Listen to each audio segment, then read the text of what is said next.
This is the Indonesia Channel.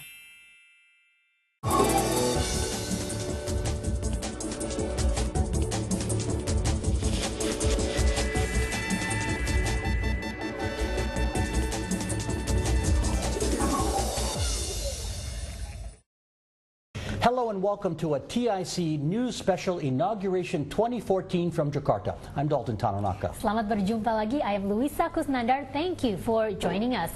It's official. Indonesia's 7th president took office in a Monday's morning ceremony full of symbolism and color. Former furniture exporter Joko Widodo is now the leader of the world's 3rd biggest democracy and 16th biggest economy. The man popularly called Jokowi was sworn in along with Vice President Yusuf Kala in Parliament. The leaders then rode a horse-drawn carriage from the Hotel Indonesia Circle to the State Palace Istana down the road. President Widodo's first words to the nation were full of optimism. Kini saatnya kita menyatukan hati dan tangan. Kini saatnya kita bersama-sama melanjutkan ujian sejarah berikutnya yang maha berat, yakni mencapai dan mewujudkan Indonesia yang berdaulat di bidang politik, berdikari di bidang ekonomi, dan berkepribadian dalam berkebudayaan. Saya yakin tugas sejarah yang maha berat ini akan bisa kita pikul bersama-sama dengan persatuan, dengan gotong royong, dan dengan kerja keras. A People's Party was then held in front of the National Monument where thousands and thousands of people joined to welcome the change in government. Now, a man who has been on the inside and outside of presidential politics joins us now. Wimar Witular was a spokesman for Abdurrahman Wahid, now running his own communications company. Wimar, it's a day for new hope and new inspiration. How different is this day compared to what has happened in the past? Well, it's different because of the nature of how the public elected Jokowi. It's not so much Jokowi the person, but how everybody was involved, everybody was engaged. It's a citizens' celebration.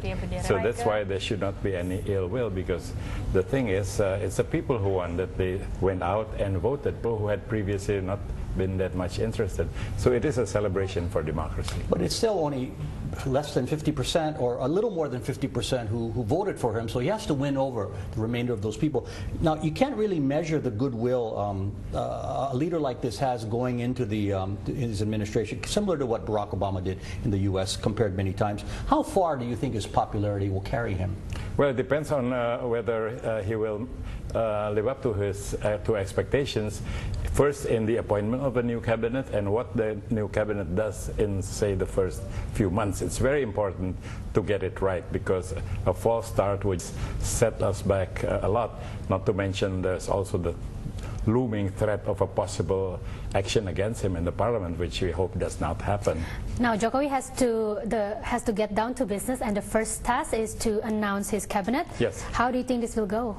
I have, up until this moment, supreme faith in his judgment, because every time we try to second guess him, he comes up with something totally unexpected. So I cannot profess to be any more astute or smarter than he is. He knows it all up to this point. We will see now when the cabinet is appointed. Will he have cronies? Will he have party hacks? Will he have people, tired? I don't think you'll expect that. I don't think you'll expect to see political appointments. I think our expectations are quite high, but that's a double-edged sword, because the expectation is that high. Any slip would be, seen under the spotlight. Yeah, and he's expected to name the cabinet maybe this week. We'll see how soon he can do it. Also immediately, Wimar, there are global gatherings on the calendar. There is APEC in China, there's ASEAN in Myanmar, and G20 in Australia. Now, you couldn't ask for a better introduction to the world state than the calendar provided him. And all the crises globally, like the ISIS crisis and the Ebola crisis, a lot of crises that he has to meet. It's not a debate anymore, it's the real world. But he should go to all of these, right? Well, not necessarily go, but he should be involved. He should be engaged. He should have an active foreign policy. But Yudhoyono has gone to all of these summits. When he's called to heads of state summits, he should be there. Well, with all credit to Yudhoyono, not always has his presence yielded the results we expect. I'm saying that as the new leader of a country, it would be nice to introduce him. He should get introduced around, yes. Okay, let's talk about other stuff here. We need to talk about other pressing issues such as ending fuel subsidies, managing natural resources, mass transit, and poverty. Which is highest on your list? Well, there's the objective issues, there's the subjective issues. The fuel subsidy is an objective issue that has to be lifted or decreased, and as such, the people will suffer because of higher fuel prices. But any delay will just cause more grief. So you're saying he should take action as soon as possible? It's not when he should do it, but how he should portray it to the nation and how the public should respond to it. Do you think the nation will understand, though? Again, I hope that magic which carried him through the campaign will also tide him over. Well, what would make it palatable, ending fuel subsidies? He has to say maybe, I take the money from here and I'm going to put it to programs for farmers, help the fishing industry, give you direct, whatever, right? He has to tell people where it's going to go. Maybe. Yes, it has to be transparent. It's a tit for tat, exchange, yeah? Less subsidies, but more services. Now, Wimar, what will the first year of Jokowi's success depends on? On how soon the politicians in the parliament give up their posturing and follow the mood of the people. Because he has strong support in the public, but very weak support structurally in the parliament. But even now that is being eroded. So that's, be that as it may, he has to get support from the parliament.